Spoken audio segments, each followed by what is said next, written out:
एक बार फिर से आप सबको जय मसीह की प्यार सलाम। आज हम परमेश्वर के वचन से बहुत ही महत्वपूर्ण बात को देखना चाहते हैं।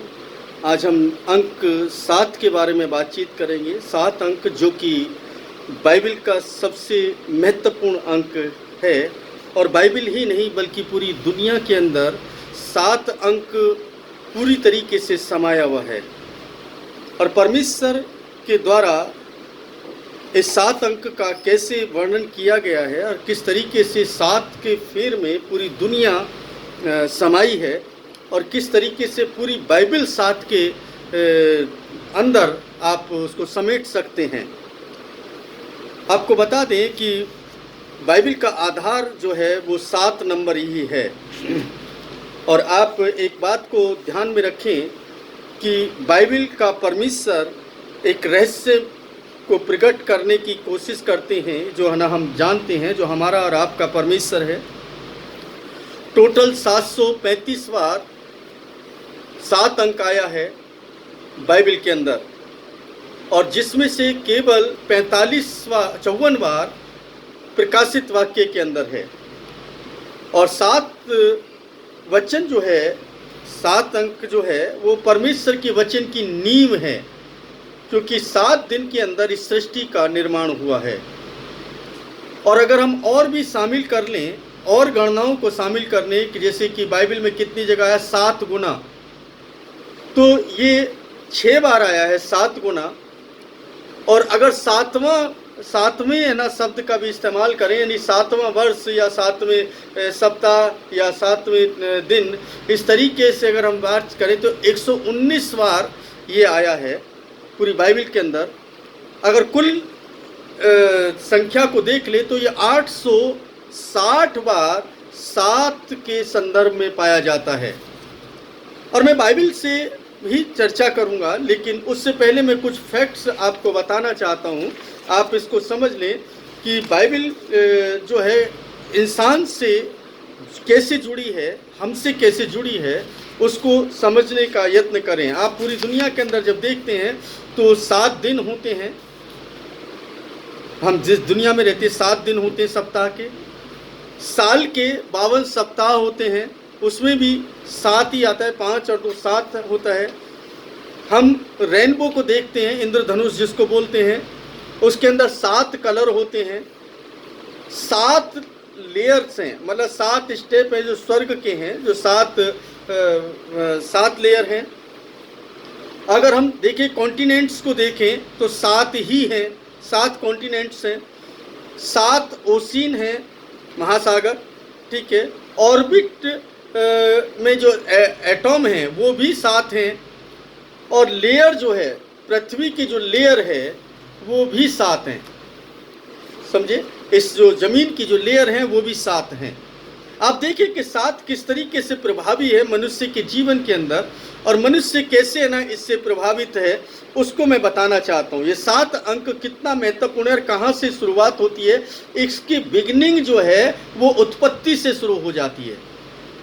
6 दिन परमेश्वर ने सृष्टि को बनाने में लगाया, मनुष्य को बनाने में लगाया, और 7वें दिन विश्राम किया, और इस तरीके से एक सर्कल पूरा हुआ। और अगर हम इसको और आगे जाते हैं तो बाद में पता चलता है कि जब परमेश्वर ने 7 दिन के अंदर इसको चक्र को तैयार किया, और पूरी सृष्टि 7 के ही चक्र में है, जितने भी धर्म ग्रंथ इस धर्म पाए जाते हैं वे सब भी 7 ही के फेर में आते हैं। और किस तरीके से आते हैं, क्योंकि मैं इस छोटी वीडियो में आपको नहीं बता सकता, मैं बार बार हर वीडियो में ये शब्द इस्तेमाल कर रहा हूँ। अगर आपको अधिक जानना है तो आप मुझे कांटेक्ट कर सकते हैं, आप मुझसे बातचीत कर सकते हैं, क्योंकि मैं बिब्लिकल न्यूमरोलॉजी पर मैं कंटिन्यू है ना इन दिनों सिखा रहा हूँ। आप जो भी चाहें वो है ना इसका लाभ उठा सकते हैं। हम है ना इसको देखते हैं, और भी है ना अगर गंभीरता से देखें तो बाइबल के अंदर 7 आशीषों, अब्राहम को 7 गुना आशीष की बात की जाती है। 7 नंबर की मोहर बनाई जाती थी, 7 ही है ना मोहर जो है बाइबल की जो मोहर है, जब है ना किसी को लगाने की बात आती किसी दस्तावेज पर तो 7 का अंक होता था। और भजन संहिता भजन जो हैं वो 7 महत्वपूर्ण लोगों के अंदर ही घूमते हैं। वो दाऊद है, कोरावंशी हैं, आसाफ है, हेमान है, ऐतान है, मूसा, सुलेमान, यानी कि कहने का मतलब 7 महत्वपूर्ण लोग हैं जिन्होंने भजन को लिखा है। यूहन्ना रचित सुसमाचार के अंदर अगर हम देखते हैं तो 7 चमत्कारों की बात है ना होती है वहाँ पर, यानी कि हम देखें बड़ी विचित्र सी बात लगती है, 7 चमत्कारों की बात होती है। अगर यूहन्ना रचित सुसमाचार के अंदर है ना हम और देखते हैं, एक खास बात देखते हैं, वहाँ पर 7 उपहारों की जिक्र है, मांस का जिक्र है, जीवन का जिक्र है, दिलासा देना, शांति, वचन, उसकी महिमा, यानी कहने का मतलब 7 उपहार जो परमेश्वर यीशु मसीह के द्वारा दिए गए हैं उनका जिक्र पाया जाता है। कुछ जगहों पर 7 शब्द का इस्तेमाल इस तरीके से हुआ है, मैं ना थोड़ा सा शॉर्ट में बता रहा हूँ, फिर आगे थोड़ा सा और आगे बताऊँगा।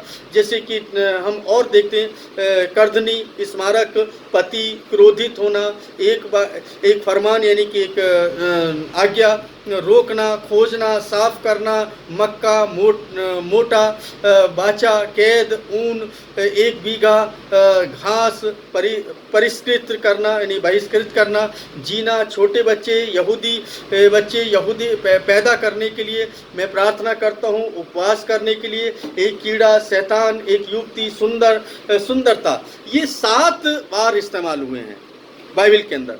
यानी अकॉर्डिंग टू द बाइबल अगर हम देखें तो 7 की फेर में पूरा ना एक चक्र है।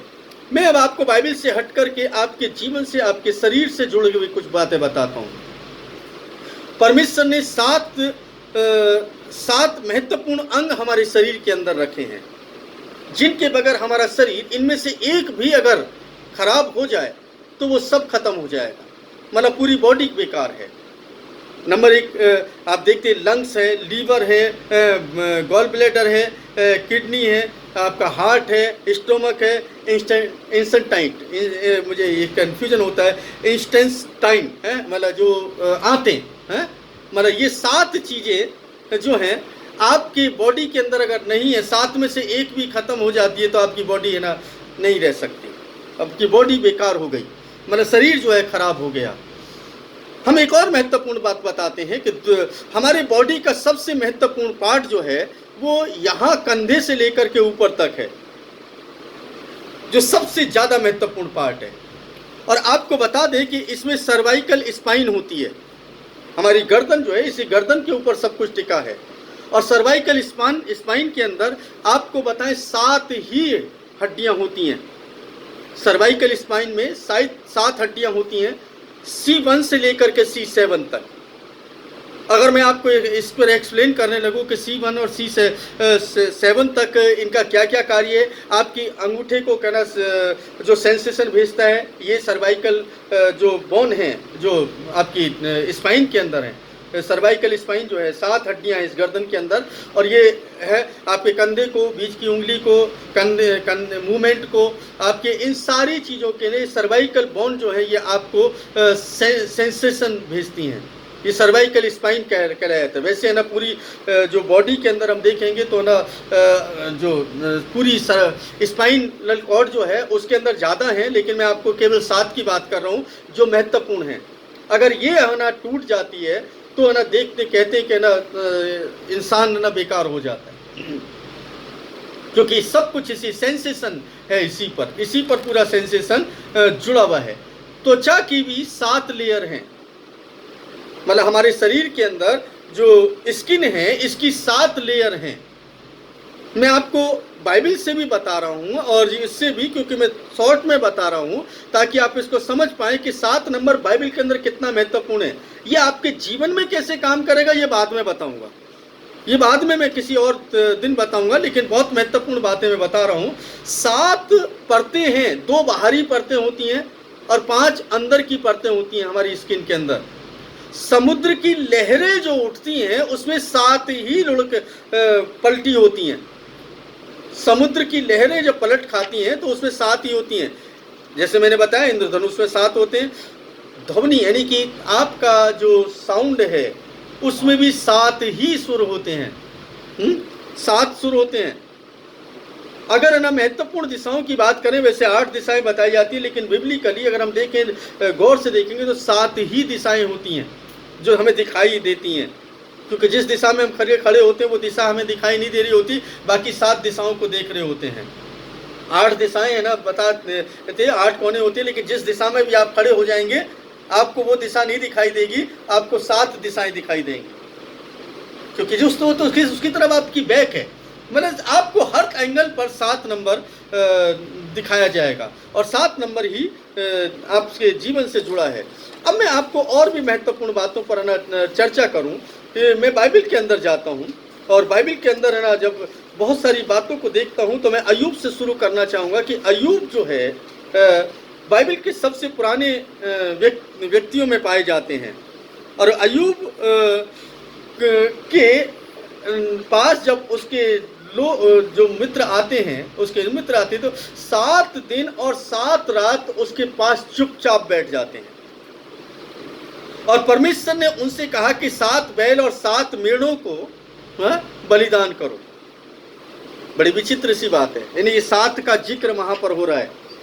उसके पहले हम आते हैं, अगर हम कैन की बात करें तो उस परमेश्वर ने कैन से कहा कि जिसने कैन को मारा है वह उससे 7 गुना प्रतिशोध लेगा। उत्पत्ति 3, उत्पत्ति 4 और उसके 15 पद में आप देख सकते हैं। हनोक आदम से 7वीं पीढ़ी में उत्पन्न हुआ, जिसको परमेश्वर ने उठा लिया। यहूदा 1 उसके 14 पद में आप पढ़ सकते हैं। ठीक है, परमेश्वर ने आज्ञा दी कि नूह प्रत्येक शुद्ध, बहुत गौर से सुने, प्रत्येक शुद्ध पशुओं में से 7 जोड़े ले। अभी तक आप जो पढ़ते हैं कितना गौर करते हैं मुझे नहीं मालूम है। और 7 पक्षी, ठीक है, 7 पक्षी और 7 जोड़े, यानी हर एक में से कितने लेने, प्रत्येक जोड़े में से 7-7 लेने। ठीक है, उत्पत्ति 7 उसके 3 पद में आप पढ़ सकते हैं। नूह के जहाज में रहने के 7 दिन बाद, यानी जब जहाज में चढ़ गया तो उसके 7 दिन के बाद जल प्रलय शुरू होती है। एक समय, एक नंबर दे रहा है, 7 नंबर। कितना महत्वपूर्ण है, आप सोचिए कि ना परमेश्वर कैसे है ना इस 7 नंबर के फेर में हम सबको रखे हुए हैं। और हम कहते हैं कि नंबर हमारे जीवन में काम नहीं करते, आपके जीवन में काम करेंगे, अवश्य करेंगे। और कैसे करते यही समझना है। इसीलिए मूसा नबी की प्रार्थना को कभी ना भूलें, हमें अपने दिन गिनना सिखा। अगर आपको अपने दिन गिनना आते हैं तो अच्छे से उनको चला सकते हैं, अन्यथा नहीं चला सकते। मूसा को आते थे, सुलेमान को आते थे, दाऊद को आते थे, यहोशू को आते थे, इसलिए वो अपने दिनों को चला रहे थे। दुख में भी है ना वो आनंद मना रहे थे, क्योंकि उनको अपने दिन गिनना आते थे। उसके आगे हम देखते हैं इंद्रधनुष के साथ, जो हम पहली बार बता चुके हैं, समझे। और उसके बाद और भी हम देखें, अब्राहम के साथ परमेश्वर की वाचा में 7 आशीषें थी, महत्वपूर्ण। उत्पत्ति 12 उसके 2 से 3 पद में है ना आप देख सकते हैं। याकूब जो इस्राएल कहलाता है, उसने लाबान के लिए 7 साल काम किया, जिससे कि वो उसकी बेटी से शादी कर सके। और जब उसकी शादी में धोखा हो गया तो लाबान ने फिर से उसको 7 साल के लिए अपने यहाँ काम करने के लिए रखा, ताकि वो दूसरी बेटी से शादी कर सके। और जब वो दोनों बेटियों से शादी कर चुका तो उसके बाद भी वो 7 साल तक ही वहां पर रहा, उसके घर में, लाबान के घर में। और यहाँ पर एक और नंबर ना क्रिएट हो रहा है। मैं उस नंबर की बात नहीं कर रहा हूँ, क्योंकि तीन नंबर क्रिएट हो रहा है यहाँ पर। इन 7 से 3 नंबर क्रिएट होता है। इसका महत्व क्या था वो मैं आगे बताऊंगा, क्योंकि उत्पत्ति 29 उसके 19 से 30 पद में आप ये पढ़ सकते हैं, इस याकूब के इस विवाह के विषय में। अगर हम और आगे जाएं तो याकूब का जो भाई था एसाव, जब उससे भेंट करने के लिए आया तो उसने 7 बार दंडवत किया, 7 बार उसके पैरों में झुका। आप है ना गौर से सुन रहे हैं ना कि क्या है ना परमेश्वर कर रहा है, एक एक बात को किस तरीके से करता है और किस तरीके से लोगों को ना। फिरौन ने जब स्वप्न देखा और यूसुफ ने उसका अर्थ बताया, तो यूसुफ ने जब अर्थ बताया तो उसने कहा 7 साल जो है बहुतायत के साथ फसल होगी और 7 साल जो है अकाल के होंगे। उत्पत्ति 41 1 से 7, और 25 से 31 में आप पढ़ सकते हैं। दूसरी बात, इब्रानी दास को, यानी कि जो दास परंपरा थी, तो 6 वर्ष ही काम करना होता था, 7वें वर्ष में उसको रिहा करना होता था। 6 वर्ष काम करना और 7वें वर्ष में उसको रिहा करना होता था, ये नियम था। निर्गमन 21 उसके 2 पद में आप देख सकते हैं, व्यवस्था विवरण 15 उसके 12 से 18 में देख सकते हैं, और यिर्मयाह 34 और उसके 14 पद में देख सकते हैं। सब गाय बैल और भेड़ बकरियों में से पहलौठा परमेश्वर को दिया जाना होता था। पहलौठा जो है किसका? परमेश्वर का। लेकिन उसके साथ एक शर्त जोड़ दी थी परमेश्वर ने, और वो शर्त क्या थी? वो शर्त थी कि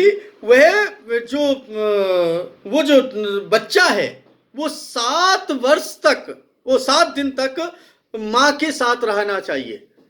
अगर अपनी माँ के साथ 7 दिन तक नहीं रहा है तो क्या होगा? तो क्या होगा? वो बच्चा बलिदान के लिए, परमेश्वर के लिए अर्पण नहीं किया जा सकता। एक और महत्वपूर्ण बात मैं आपको बता दूं कि जब स्त्री बच्चा है ना, बच्चे को जन्म देती है, तो उसके लिए 7 दिन अशुद्धता के गिने जाते हैं। और हमारे गांव देहातों में, क्योंकि हम ना गाँवों से बिलोंग करते हैं, चाहे कोई हम बेशक शहरों में रह रहे, लेकिन गांव देहात में भी, शहरों में भी हम कहते हैं छठी मनानी है, मतलब 6 दिन के बाद 7वां दिन शुद्धिकरण का दिन होता है। गांव देहातों में ना उसको छठी बोलते हैं, यानी 1 हफ्ते तक स्त्री को अंदर रखा जाता है ताकि वो पूर्ण रूप से शुद्धता को प्राप्त कर ले। ये व्यवहारिक है, यानी हमारे घरों में होता है ये सब, मतलब ये नंबर हमारे घरों में इस्तेमाल हो रहे हैं, हम उसको समझ ही नहीं पा रहे हैं। जैसे पिछली बार बताया था 40 दिन, यानी कि बच्चा जब पैदा हो जाता है तो 40 दिन तक उसको रखा, 1.25 महीना। हम अक्सर उस बात को देख रहे हैं कि नंबर हमारे जीवन से कैसे जुड़े हैं, और ये बिब्लिकल नंबर है, बाइबल का ना गणित है, और ये मनुष्य से जुड़ा हुआ है, आप इसको समझ लें। उसके आगे हम ना और देखते हैं कि और भी अगर ना बहुत सारी बातों पर चर्चा करेंगे तो आपको पता चलेगा कि परमेश्वर ने 6 वर्ष काम करने, 7वां वर्ष जो विश्राम का दिया। विश्राम करो 7वें वर्ष में। सोने की दीपट जो है ना बनाई थी, जिसको हम है ना मनोरा बोलते हैं, 7 ही कैंडल है लगती थी उसमें, 7 दीपक। पाप बलि के रूप में याजक को एक बैल के लहू को 7 बार पवित्र स्थान के पर्दे के सामने छिड़कना होता था। लेव्यवस्था 4 उसके 6 पद में देख सकते हैं। मैं कुछ बातों को ना इसलिए आपके ऊपर छोड़ रहा हूं ताकि आप पढ़ लें, आप समझ लें, आपको मालूम चल जाए। मूसा ने 7 बार निवास स्थान की वेदी को अभिषेक के तेल से छिड़का, अभिषेक का तेल छिड़का। लेव्यवस्था 8 उसके 11 पद में आप देख सकते हैं। वेदी भी 7 दिनों के लिए पवित्र किया जाना था। निर्गमन 29 और उसके 37 पद में आप पढ़ सकते हैं।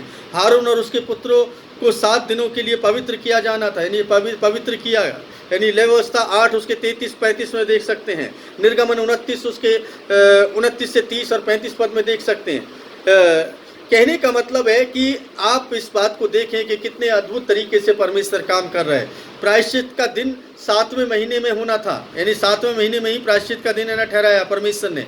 जुबली का वर्ष 1 वर्ष तक चलने वाला उत्सव था, जो वर्षों के 7 विश्राम दिनों अर्थात 7 गुना वर्ष या 49 वर्षों यानी 50वें वर्ष में मनाया जाना था। जब हम कहते हैं ना जुबली मनाएंगे, तो ये 7 के चक्र के बाद आता है, 7 7 49 और 50वां दिन जुबली का, 50वां नंबर जुबली का, यानी 7 के अंतराल पर आना ये चलता है, इसलिए जुबली है ना उसको बोला गया। और भी देखते हैं, एक दिन में 6 दिन तक में एक बार नगर की परिक्रमा की, यरीहो नगर की, और 7वें दिन 7 बार नगर की परिक्रमा की। 7 याजक संदूक के आगे आगे सींग लिए हुए थे, तब परमेश्वर ने उसे छुड़ा लिया। हम यरीहो नगर के बारे में पढ़ते हैं, वहाँ 7 का जिक्र है। सिमसोन के बालों में 7 ही गांठें लगी हुई थी, जो उसको ताकत मिल रही थी उन 7 गांठों से मिल रही थी। सिमसोन के बालों में कितनी? 7 गांठें लगी हुई थी।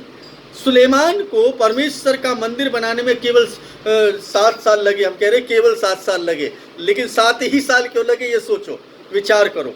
एलिया ने बारिश के लिए प्रार्थना की तो उसका नौकर जो है 7 बार बारिश की तलाश में बाहर गया। जब एलिया ने बारिश के लिए प्रार्थना की तो 7 बार उसका जो नौकर है बारिश की तलाश में गया, लेकिन उसको 6 बार नहीं मिली, 7वीं बार जाकर के उसको बारिश दिखाई दी। बहुत गौर से सुनते चले जाएं कि भाई हमने 7 के बारे में कितना जानते हैं और कितनी बात करते हैं, कितनी है ना अद्भुत सी बात लग रही है। उसके आगे हम देखते हैं एलिशा द्वारा मरे हुए में से जब एक बच्चे को जलाया, सुनेमिन का जो पुत्र था उसको जलाया, तो वो 7 बार ही छींका, उसको 7 बार छींक आई और वो जिंदा हो गया। ठीक है। उसके बाद हम देखते एलिशा ने नामान कोढ़ी से कहा कि तू केवल 7 बार नदी में डुबकी मारना, और उसका कोढ़ जो है वो ठीक हो गया। दाऊद ने साउल के वंशजों में से 7 गिबोनियों को मार डालने का हुक्म दिया, यानी 7 गिबोनी मार डाले। ठीक है, ये हम देख सकते हैं। और मैं कुछ जगह पर ना बाइबल के रेफरेंस नहीं दे रहा हूँ ताकि आपको भी कुछ वर्क आउट करना पड़े, आप पढ़ें ताकि समझ में आएगा। और बहुत अगर ज़्यादा आपको जानना है तो आप मुझे कॉल कर सकते हैं। मेरा ना वो फ़ोन नंबर हमेशा आपके पास में होता है, और चाहें तो हम सभा भी कर सकते हैं। और उसके बाद अय्यूब के दुखों के दिनों के बाद 7 मित्र जैसे आए, हमने बताया था। हम और भी है ना चर्चा करेंगे और आगे देखेंगे इस पर है ना। एक बहुत ही महत्वपूर्ण बात है, नीति वचन में 7 चीज़ों का वर्णन किया गया है जो परमेश्वर के लिए घृणित हैं।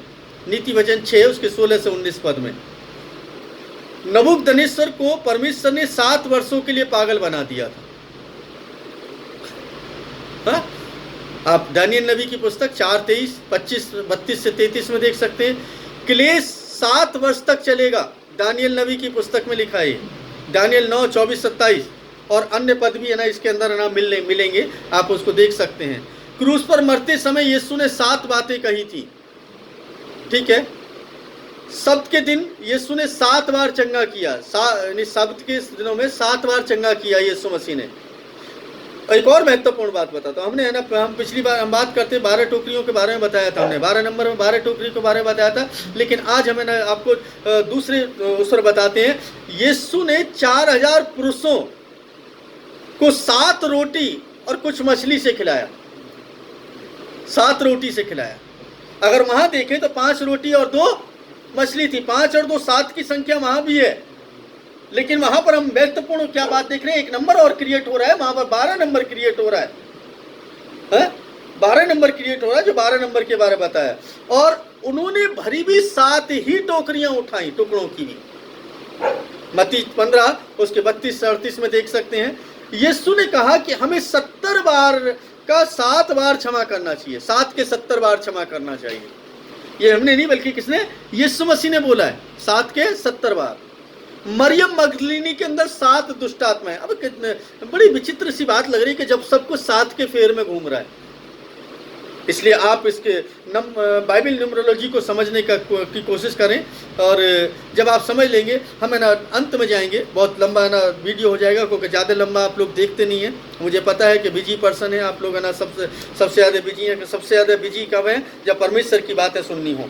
बाकी आपके पास में समय होता है, मुझे मालूम है। आप बहुत ज़्यादा बिजी हैं, आप है ना बहुत ज़्यादा बिजी पर्सन है, इसलिए आप लोगों के लिए मैं शॉर्ट में ही वीडियो बनाता हूं। अगर आपको ज़्यादा चाहिए तो आप मुझसे कांटेक्ट कर सकते हैं। अब हम देखते हैं कि कुछ नई चीज़ें देखते हैं। प्रकाशित वाक्य की पुस्तक में न्यू टेस्टामेंट में 53 बार संख्या 7 के बारे में सबसे अधिक शामिल पाया जाता है। यहाँ 17 प्रमुख है ना 7 के बारे में मैं चार्ट के बारे में बता रहा हूँ, 7 का जिक्र जो दिया है। अब ये रिपीटेशन है ना, रिपीट किया गया है इन नंबरों को। पहला देखते हैं हम चर्च, यानी कि चर्च के विषय में देखते हैं। कलीसिया प्रकाशित वाक्य 1 उसके 4 पद में और 11 से 20 पद में। ठीक है ना, 7 कलीसियाओं का जिक्र दिया है, 7 आत्माओं का जिक्र दिया है। ठीक है, ये रिपीटेशन है, मतलब नंबरों की रिपीटेशन। प्रकाशित वाक्य 1:4, प्रकाशित वाक्य 3:1, यानी आप पढ़ सकते हैं। मैं ना पूरा ना रेफरेंसेज नहीं दे रहा हूँ, आपके लिए कुछ होमवर्क दे रहा हूँ। ठीक है, गोल्डन कैंडल्स यानी कि सुनहरे जो वह है दीपदान, सुनहरे दीपदान, उनके बारे में जिक्र रहना है। तो आप प्रकाशित वाक्य 1, 12, 13, 20, प्रकाशित वाक्य 2, 1 तारे का जिक्र है, तारे 7 तारे का जिक्र है। प्रकाशित वाक्य 1, 16, 20, प्रकाशित वाक्य 2, 1, प्रकाशित वाक्य 3, 1 अपना दीपक का जिक्र है, दीपक। प्रकाशित वाक्य 4, 5 7 मोहरों का जिक्र है, 7 सींगों का जिक्र है। और इसके आगे जाएं, 7 आँखों का जिक्र है, 7 कोणों का जिक्र है, 7 तुरहियां, 7 गर्जन यानी गरज, जो गर्जन आप सुनते हैं, 7 प्रमुखों का जिक्र है प्रकाशित वाक्य के अंदर ही, 7 मुकुटों का जिक्र है प्रकाशित वाक्य के अंदर, 7 विपत्तियों का जिक्र है प्रकाशित वाक्य के अंदर, 7 शीशियों का जिक्र है प्रकाशित वाक्यों के अंदर, 7 पहाड़ों का जिक्र है बाइबल के अंदर, प्रकाशित वाक्य के अंदर, 7 राजाओं का जिक्र है, यहाँ तक कि यरूशलेम, आखिरी बात, यरूशलेम 7 पहाड़ियों से ही घिरा हुआ है। 7 की कितनी विशेषता बताऊं, इतनी विवरण आपको 7 में मिलेंगे, 7 के फेर में। आप अपने जीवन को भी इस 7 के फेर में पाएंगे। आपके जीवन में ये 7 कैसे प्रभावी है, परमेश्वर ने कैसे प्रभावित किया है 7 नंबर के अंदर हर मनुष्य को, और कैसे ये ना हमारे जीवन में कार्य करता है, इसका पड़ाव है ना हमारे जीवन से है, आप माने या ना माने। और अगर आपको अब अधिक इस बाइबल के अंकों के विषय में, बाइबल की न्यूमरोलॉजी के विषय में अगर अधिक जानकारी चाहिए, आप ना मुझसे कांटेक्ट कर सकते हैं, मुझसे संपर्क कर सकते हैं। मैं आपकी कुछ थोड़ी बहुत मदद अवश्य करूंगा जितना मैं जानता हूं। और क्योंकि मैंने ना इसको एक दिन में नहीं पाया है, मैंने बहुत वर्षों की मेहनत के बाद, बहुत वर्षों की खोज के बाद मैं इस निष्कर्ष पर पहुंचा हूं कि भाई बाइबल की जो न्यूमरोलॉजी है वो मनुष्य जीवन से जुड़ी है, और हर मनुष्य नंबरों के ही आगे पीछे घूमता है। बहुत कोशिश करता है निकलने की, बहुत कोशिश करता है बचने की, लेकिन नहीं बच पाता। सोचता है कि सब कुछ ठीक है, सब परमेश्वर कर देगा। परमेश्वर ने हर चीज को एक न्यूमरिकल, एक गणित में ठहरा दिया है, गणित के आधार पर है। वरना परमेश्वर बाइबल के अंदर इन नंबरों का जिक्र नहीं करता, परमेश्वर नहीं जिक्र करता। परमेश्वर नहीं बताता कि 40 दिन ऐसा होना है, परमेश्वर नहीं बताता 7 दिन ऐसा होना है, परमेश्वर नहीं बताता 12 के जिक्र के बारे में, परमेश्वर नहीं बताता 3 नंबर के बारे में, परमेश्वर नहीं बताता 6 नंबर के बारे में, परमेश्वर नहीं बात करता 5 नंबर के बारे में। हम क्यों ना इनको पढ़ रहे हैं? इसका मतलब हमारे जीवन से गहरा संबंध है इनका। हम बाइबल को हम परमेश्वर को समझने के लिए पढ़ते हैं, और परमेश्वर को समझना है तो परमेश्वर के कामों को समझना पड़ेगा। केवल अनुग्रह और विश्वास के द्वारा ही जीवन नहीं है, कर्म के द्वारा जीवन है। और कर्म की जब बात आती है तो कर्म है ना करने के लिए परमेश्वर एक सिस्टम बनाता है। हर चीज़ का एक सिस्टम है। आप कोई भी क्रिया करते हैं, कोई भी कर्म करते हैं, आपको एक सिस्टम तैयार करना पड़ता है। मुझे ऐसा करना है, इतने समय में ये करना है, इतने समय में ये करना है। परमेश्वर ने आपके जीवन के लिए एक सिस्टम बनाया है। आपने अपने जीवन और सिस्टम को फॉलो ही नहीं करेंगे, आपका जीवन गड़बड़ा जाएगा। आपके जीवन के अंदर कैसे गड़बड़ाहट आएगी ये आपको पता भी नहीं चलेगा। आप सोच रहे होंगे कि हमने अच्छी फाउंडेशन रखी है, अच्छी नींव रखी है, अच्छे रद्दे रखे हैं, अच्छा सीमेंट लगाया, अच्छा गारा लगाया, हमारी बिल्डिंग अच्छी बन जाएगी। नेवर, कभी नहीं बन सकती। मैं गारंटेड बता सकता हूँ इस बात को, मैं रिटिन में दे सकता हूँ इस बात को। और इस बात पर आप निष्कर्ष निकाल सकते हैं। आपने अपनी समझ से, अपनी बुद्धि से, अपने ज्ञान से, अपने इरफान से जो भी कार्य पिछले वर्षों में किए हैं, उसका रिजल्ट क्या है आपके पास में? 0 होगा। बल्कि आपने अपने जीवन से कुछ ना कुछ खोया होगा, कुछ पाया नहीं होगा। इसका मतलब है आपकी समझ, आपकी बुद्धि, आपकी अक्ल, आपकी ताकत काम नहीं आ रही है। आपको कहीं ना कहीं से उस नंबरों को समझना पड़ेगा। बाइबल का हर एक नंबर आपके जीवन से भी जुड़ा है। आप उस पर, आपके ऊपर कैसे प्रभावी है, आप उसको समझें। आपको अपने दिन गिनना आना चाहिए, उन दिनों को गिनना सीख लें। मेरे अजीजों, मेरा भरोसा परमेश्वर पर और अधिक बढ़ता जा रहा है, और मैं उसको और अधिक समझने का यत्न करने की कोशिश कर रहा हूँ। और मेरे लिए परमेश्वर के अलावा और कोई आधार नहीं है इस दुनिया के अंदर। और परमेश्वर के द्वारा दिए गए नियमों के अलावा और कोई आधार नहीं है, और मैं उसी को आधार बना करके अपने जीवन को आगे बढ़ा रहा हूँ। और यकीनन मैं कोशिश करूँगा कि अपने जीवन भर उस परमेश्वर के बनाए हुए आधार पर चलता रहूँ। मेरा भरोसा इन दिनों जितना अधिक परमेश्वर पर हुआ है, मैं और भी आपको बता नहीं सकता, मेरे पास अल्फाज नहीं है।